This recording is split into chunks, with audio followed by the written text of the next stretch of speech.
எல்லாருக்கும் வணக்கம். கடமையை செய் பலனை எதிர்பார்க்காத. என்னடா நம்ம எதுக்கோ எதிர்பார்த்துட்டு இருந்தோம், இது என்ன ஒரு ஸ்லோகம் சொல்கிறான்னு பார்க்குறீங்களா? எந்த விஷயத்துக்காக நீங்கள் எதிர்பார்த்துட்டு இருக்கீங்களோ அதுக்கு முன்னாடி ஒரு ஸ்லோகம், ஒரு குட்டி கதை. ஏன்னா இந்த வீடியோ முடியும் போது அந்த ஸ்லோகத்துக்கும் அந்த குட்டி கதைக்கும் ஒரு லிங்க் இருக்குது, சரிங்களா? கடமை செய் பலனை எதிர்பார்க்காத, அதான் அந்த ஸ்லோகம். எனக்கு ரொம்ப பிடிச்சிது. என்னடா இது, கடமையை செய்ய சொல்கிறாங்க, பலனை எதிர்பார்க்க வேணான்றாங்கல்லன்னு நிறைய பேருக்கு அந்த ஸ்லோகமில் ஒரு டவுட் ஒன்று இருக்குது. வேலை பண்ணுறோம், வேலைக்கேற்ற கூலி எதிர்பார்க்கக்கூடாதா? இவ்வளோ கஷ்டப்பட்டு உழைக்கிறோம், சம்பளத்தை எதிர்பார்க்கக்கூடாதா அப்படின்னு. அந்த ஸ்லோகத்துடைய முழு மீனிங் என்னன்னா ஒரு கதையாக சொல்லிடுறேன். ஒரு பெரிய வீடு, ஒரு மிகப்பெரிய பணக்காரர்.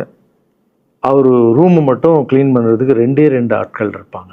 ரொம்ப பிடிச்சவங்களும் 2 பேர் அந்த ரூம் க்ளீன் பண்ணுறதுக்கு வச்சுருக்காரு. அவர் மிகப்பெரிய பணக்காரர். அவர் இப்போ 2 பேரும் வந்து ரூம் துடைக்கிறவங்க. ஓகே, அவர் காலையில் ரெடி ஆகி அந்த ரூம்லேருந்து வெளியே வரும்போது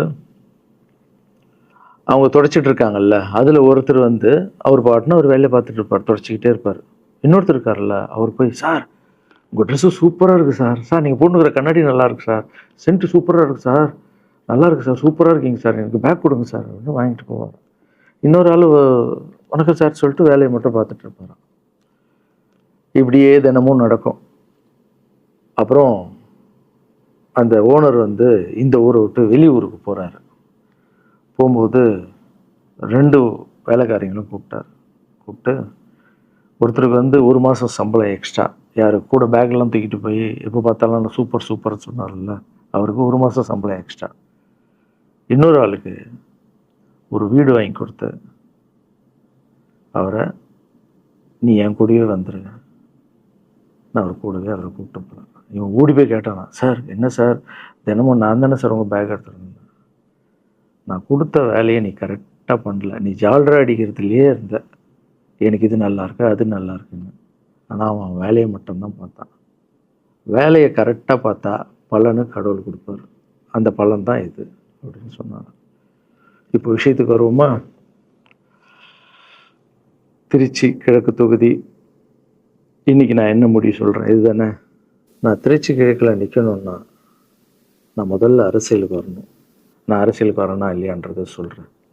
அரசியல் எப்படி என் வாழ்க்கையில் வந்ததுன்னு சொல்கிறேன். உங்களுக்கு நல்லா தெரியும், என் வீட்டில் குழந்தைங்கள வளர்த்துக்கிட்டு நான் பாட்டுன்னு சோஷியல் சர்வீஸ் பண்ணிகிட்டு இருந்தேன். மாற்றுத்திறனாளிக்கு டான்ஸ் சொல்லி கொடுக்குறது, ஓப்பனர் சர்ஜரி பண்ணுறது, பசங்களை படிக்க வைக்கிறது, ஸ்போர்ட்ஸு எல்லாத்துலேயும் என்னால் முடிஞ்ச வரைக்கும் பண்ணுவேன். என்னால் முடியல மற்றவங்கிட்ட கேட்டு பண்ணிகிட்டு இருந்தேன்.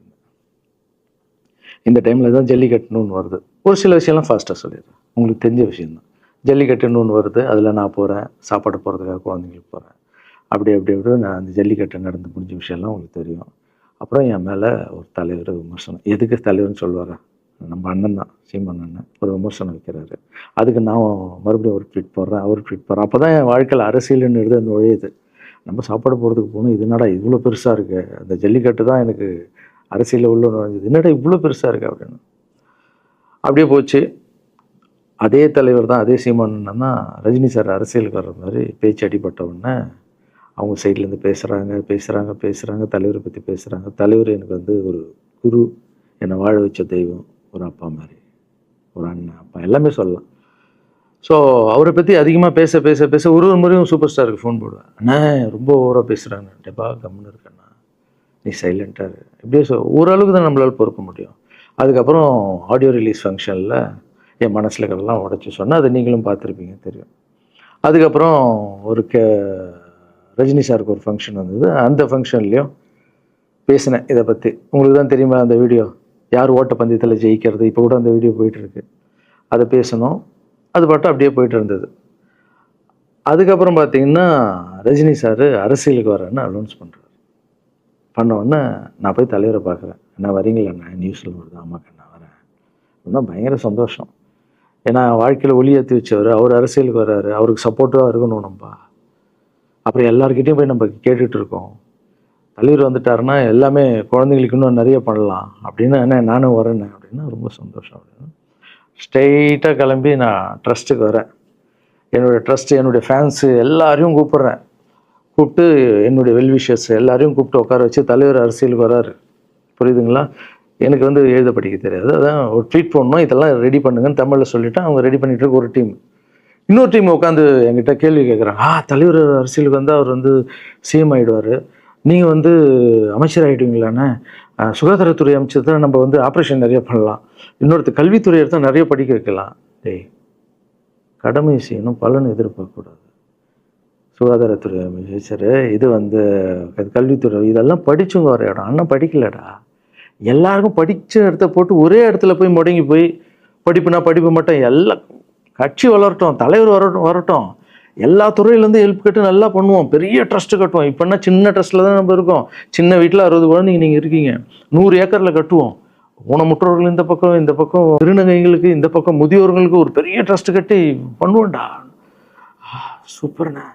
இன்னொருத்தர் டக்குன்னு அங்கேருந்து, அண்ணா நம்மளை ஏற்று பேசின்னு இருக்கார்ல சீமான் அண்ணா, அவருக்கு ஆப்போசிட்டாக எதிர்த்து நில்லுங்கண்ணே அப்படின்னா. அது அரசியல் இல்லை. ஒருத்தர் மேலே கோவத்தால் நம்ம அரசியலுக்கு வந்தால் அது வந்து வெறுப்பு அரசியலாக மாறும். அரசியல்ன்றது மக்களுக்கு நல்லது பண்ணுறதுக்காக வரணும். இப்போ அவரை நான் அழிக்கணும், அவரை நான் ஏதோ ஒன்று செய்யணும்னு அந்த ஆசையில் வந்தேன்னு வச்சுங்களேன், ஆசை என்ன ஆகும், கோபமாக மாறும்.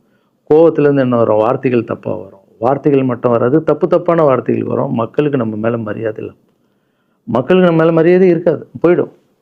ஸோ அதால் அரசியலுக்கு வரணும்னா அவரை அழிக்கிற இவழியாக இருக்கு. பதிவை பற்றி பேசுகிறத ஃபஸ்ட்டு விடுங்கடா, ஃபஸ்ட்டு வேலையை பார்ப்போம்டா. நம்ம தலைவர் வரேன்னு சொல்லிட்டாரு, ட்வீட் போடுங்களா அப்படின்னு ட்வீட் போட்டுட்டு அங்கேருந்து போட்டுட்டு வீட்டுக்கு போகிறேன். இங்கே தான் பெரிய ட்விஸ்ட் இருக்குது எனக்கு. வீட்டுக்கு போகிறேன். வீட்டுக்கு போனோன்னா எப்பவும் நான் அம்மா கிட்ட போய் ஒரு விஷயத்த சொல்கிறதுக்கு முன்னாடி ஒரு சர்ப்ரைஸ் ஒன்று பண்ணுவேன். எங்கள் அம்மா கோவில் கட்டுறது கூட, கோவில் கட்டிட்டு ஸ்டாச்சுலாம் ஆர்டர் பண்ண அப்புறம் தான் அந்த ஸ்டாச்சுவே காமிச்சாங்க அம்மாவுக்கு. அதே மாதிரி அரசியல் விஷயத்துலையும் போய் சொல்லலான்னு அம்மாவை கூப்பிட்டு ஃபேமிலியெல்லாம் உட்கார வச்சு, அம்மா தலைவர் அரசியலுக்கு வர்றாரு, சரி கண்ணா, நானும் அரசியல் போடுறேன், இங்கே பரமா ட்வீட் போட்டிருக்கேன் அப்படின்னு. அம்மா முகம் டக்குன்னு மாறிட்டு ஓகே கண்ணா, ஓகே கண்ணா சாப்பிடலாம் அப்படின்னு எழுந்து போயிட்டாங்க. என்ன இப்படி போக மாட்டாங்களே, ஒரு விஷயத்த சொன்னால் சூப்பர் கண்ணான்னு பேசுவாங்கள்ல, 1 hour அதில் இருக்கிற நல்லது கெட்டது எல்லாம் பேசுவாங்க, என்ன போயிட்டாங்க அப்படின்னு ஒரு ஃபீல். சரி, இது உடம்பு சரியில்லை போல, அப்செட்டில் இருக்கான்னு விட்டேன். அப்புறம் 2-3 நாள் அவங்ககிட்ட பேசவே மாட்டுறாங்க. கூப்பிட்டு உட்காரு, என்னம்மா உனக்கு பிரச்சனை, ஏதாவது தப்புன்னா அடின்னா அடிச்சிடுமா, என்னம்மா இப்படி பேசாமல் இருக்குன்னா, இல்லை கண்ணா நீ அரசியல் போனது எனக்கு பிடிக்கல அப்படின்றாங்க. ஏமா அரசியல் போனால் பிடிக்கல?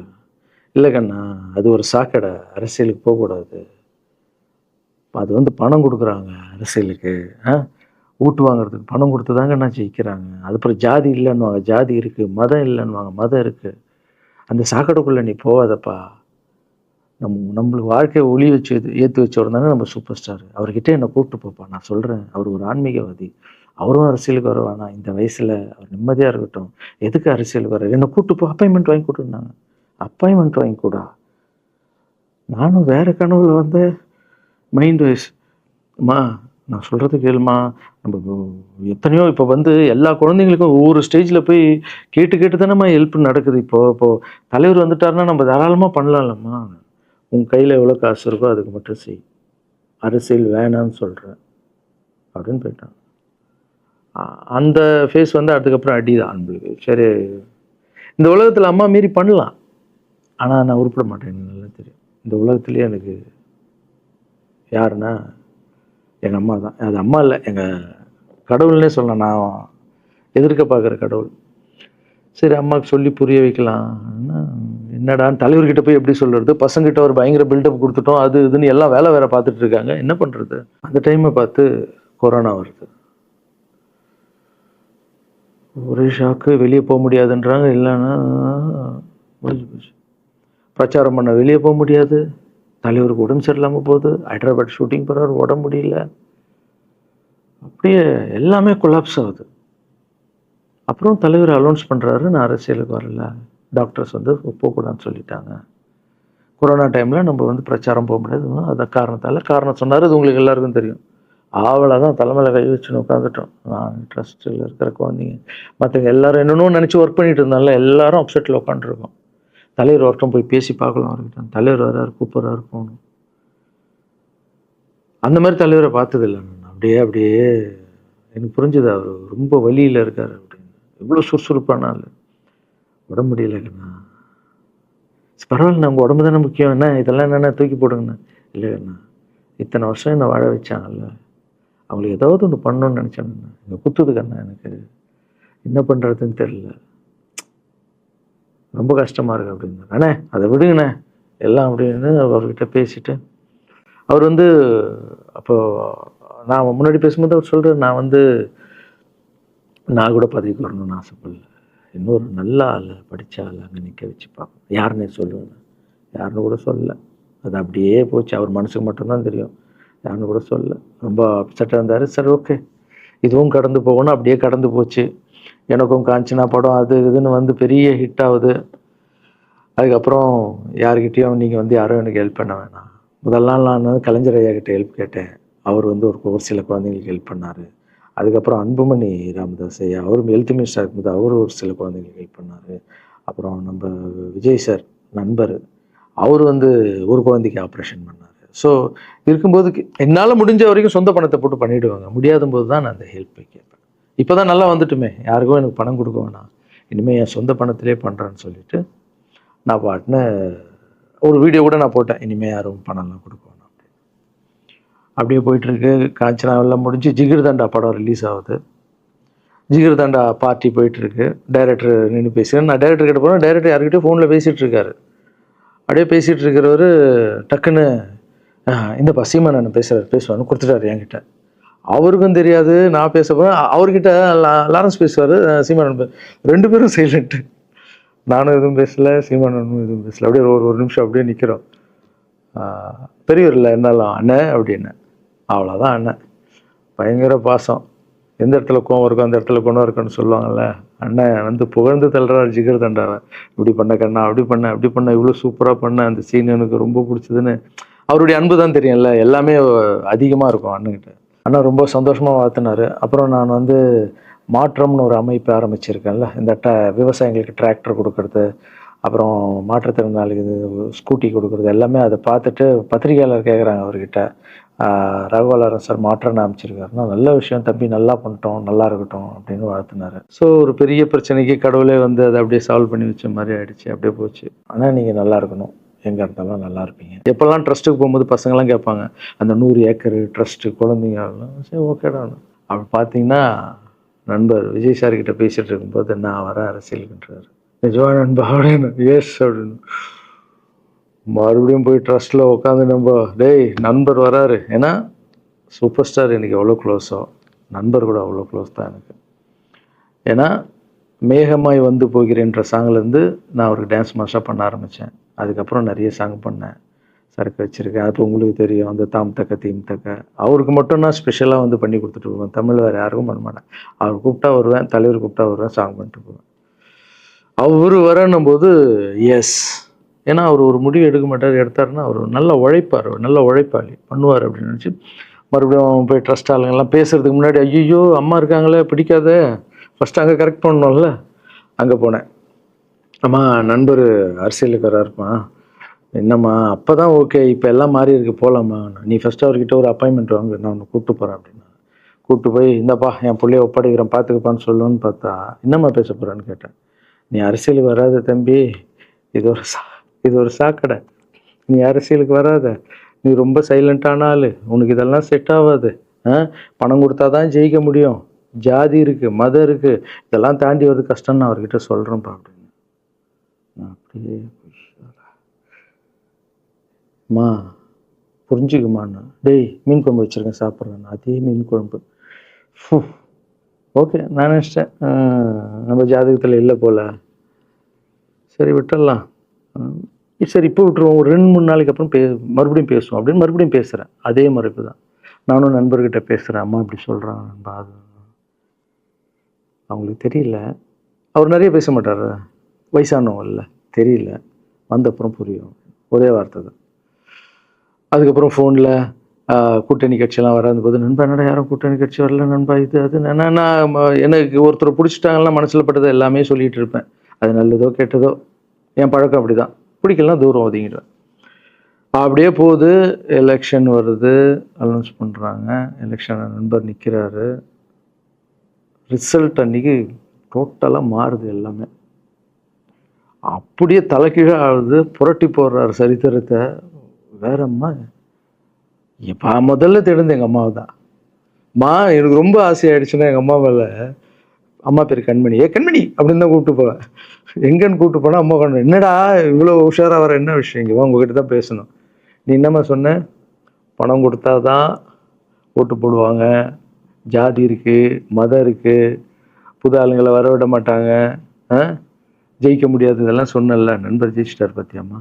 அந்த ஒரே ஒரு முகத்துக்காக ஓட்டு போட்டிருக்காங்க.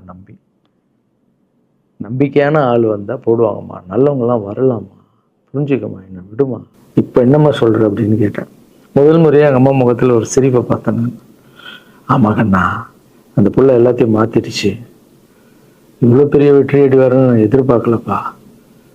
ஒரு நல்ல மனுஷன் வந்து பண்ணணும்னு நினச்சா அது முடியுங்கண்ணான்ற நம்பிக்கை எனக்கு வந்திருக்குப்பா அப்படின்னு அம்மா சொன்னான். அப்போ என்ன போயிடலாமா, ஓகேவா அப்படின்னு கேட்டேன். போகண்ணா, நீ நினச்ச மாதிரி பண்ணு அப்படின்னு அம்மா சொன்னோன்னு காலில் சாஸ்தாகமாக வந்தேன். தேங்க்யூ ஸோ மச்மா அப்படின்னு. ரொம்ப ஹாப்பி நான். அம்மா ஓகே சொல்லிட்டாங்க அரசியல் வர்றதுக்கு. இப்போ நான் தாய்க்கு நிகரான்னு நினைக்கிறேன். என் ரசிகர்கள் கேட்குறேன், நான் அரசியலுக்கு வரலாமா? இதை பார்த்துட்டு இருக்கிறவங்களுக்கு, இந்த மக்களை கேட்குறேன், நான் அரசியலுக்கு வரலாமா? அந்த தகுதி எனக்கு இருக்கா? நீங்களும் சொல்லுங்கள். இந்த வீடியோ பார்த்துட்டு இருக்கவங்க கமெண்ட்ஸ் போடுங்க. பசங்களா, இவங்க தான் என்னுடைய 22 வருஷத்தினுடைய உழைப்பு. அரசியலுக்கே வராமல் மக்களுக்கு நான் செஞ்ச சேவை உங்கள் கண்ணு முன்னாடி நிப்பாட்டியிருக்கேன். இப்போ உங்கள் வயசு என்ன? 22 வயசாகுது. ஒரு வயசில் என் கையில் வந்தார் இவர். அந்த ஃபோட்டோவை நீங்களே பாருங்கள். இப்போ 22 வயசு. ஒரு குழந்தைய வளர்க்குறதுக்கு நீங்கள் எவ்வளோ கஷ்டப்படுவீங்க உங்களுக்கு தெரியும்ல. அந்த கஷ்டம் என்னென்னா, ஸ்கூலுக்கு அனுப்புறது ஃபீஸ் கட்டுறதுலேருந்து, உடம்பு சரியில்லாமல் போனான்னு அவன் ஆசைகளை நிறைவேற்றுறதுலேருந்து, ஒரு குழந்தைக்கு அப்படின்னா 60 குழந்தைங்களை வளர்த்துருக்கேன். எவ்வளோ பிரச்சனை வந்திருக்கேன், எவ்வளோ நோய்கள் வந்திருக்கும், எவ்வளோ நைட் தூங்காமல் வந்திருக்கேன், அதில் எவ்வளோ டிஸ்டர்ப், அதுவும் என் வீட்டில் வளர்த்துருக்கேன். இதெல்லாம் எதுக்கு பண்ணேன்னா, எந்த ஒரு எதிர்பார்ப்பும் இல்லாமல் கடமை செய் பலனை எதிர்பார்க்காதான்ற இந்த வார்த்தை எனக்கு ரொம்ப பிடிக்கும். அதுக்காக செஞ்சுருக்கேன், என் மக்களுக்காக செஞ்சுருக்கேன். ஏன்னா மக்கள் தான் என் படத்தை பார்க்குறாங்க. மக்களால் தான் நான் கார் வாங்குகிறேன், வீடு வாங்குகிறேன், சந்தோஷமாக இருக்கேன். அவங்களுக்கு இந்த சொசைட்டிக்கு நான் ஏதாவது பண்ணணும். அரசியலுக்கு வர்றதுக்கு முன்னாடியே பண்ண விஷயங்கள் பார்த்தீங்கல்ல. 22 வருஷம் உழைச்சிருக்கேன். ஒரு கதை ஒன்று சொன்னேன்ல, 2 வேலைக்காரங்க இருந்தாங்கன்னு. சின்சியராக யாருக்கும் ஜால்ரா அடிக்காமல் எதுவும் பண்ணாமல் என் தொழிலுக்கு தர்மமாக, என் மக்களுக்கு தர்மமாக என்ன பண்ணணுமோ 22 வருஷம் உழைச்சி உங்கள் கண்ணு முன்னாடி நிப்பாட்டிட்டேன். அந்த ஓனர் ஒரு பலன் கொடுத்தார்ல, அந்த ஓனர் யார் தெரியுமா? கடவுள். அந்த கடவுளுக்கு தெரியும் எனக்கு என்ன பலன் கொடுக்கணும். இதுக்கு தான் அந்த கதை லிங்க் ஆகும்னு சொன்னேன். ஸோ நீங்கள் சொல்லுங்கள், நான் அரசியலுக்கு வரணுமா வேண்டாம்? வேண்டாம்னா வேணான்னு சொல்லுங்கள். வாப்பா, வாடாகண்ணா, வா நண்பா, வாங்கண்ணா அப்படின்னு சொல்லுங்கள். என் முடிவை நான் உங்களுக்கு சொல்கிறேன். உங்கள் முடிவுக்காக காத்திருக்கேன்.